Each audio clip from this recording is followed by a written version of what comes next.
পরিচালনা হয়। সেখান থেকে নেটওয়ার্কিং তৈরি হয়। আমরা নেটওয়ার্ক, ল্যাপটপ, মোবাইল সব কিছু পরিচালনা হয়।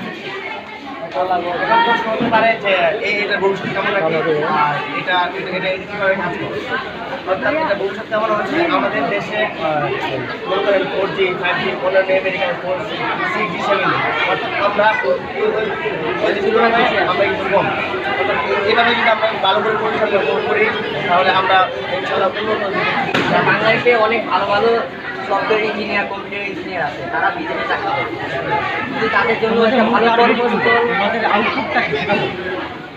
আউটপুট এটা আমাদের বাংলাদেশে এটার উপরে একটা ভালো, আমরা বিদেশ থেকে বিভিন্ন ধরনের নেটওয়ার্কিং আমরা নিজেদের জন্য নিজেরা যদি তৈরি করি, আমদানি যদি করি, আমদানিটা না, আমরা নিজেদের সফটওয়্যার কম্পিউটার ইঞ্জিনিয়ার তাদের দ্বারা যদি আমরা নেটওয়ার্ক তৈরি করি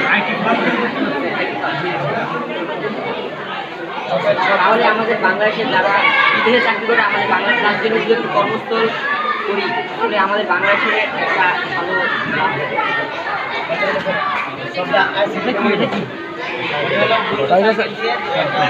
গ্লোড এবং ইলেকট্রিক লাইন। তবে এটার কাজ হচ্ছে স্যার আমরা স্যার বিভিন্ন ধরনের আমরা স্যার যে কোনো ব্লুটুথ কানেক্টের সাহায্যে যেহেতু বিদ্যুতের লাইনের সাথে এখানে একটা সিগন্যাল দিবে, কারেন্টের লাইনের সাথে সিগন্যাল দিবে এবং ব্লুটুথ কানেক্ট করে আমরা মানে এখানে গানও শুনতে পারবো এবং রিমোটের সাহায্যে এবং যে কোনো ধরনের লাইট কিনতে পারবো। এবং স্যার যদি স্যার ধরে বলুন যেখানে স্যার আমরা এখানে স্যার আয়ার সেন্সর ব্যবহার করতে পারিনি, কারণ আমাদের ফোনে আয়ার সেন্সর, যদি স্যার আয়ার সেন্সর থাকে তাহলে স্যার আমার মোবাইলের উপরে যে কোনো জায়গা থেকে স্যার কিনে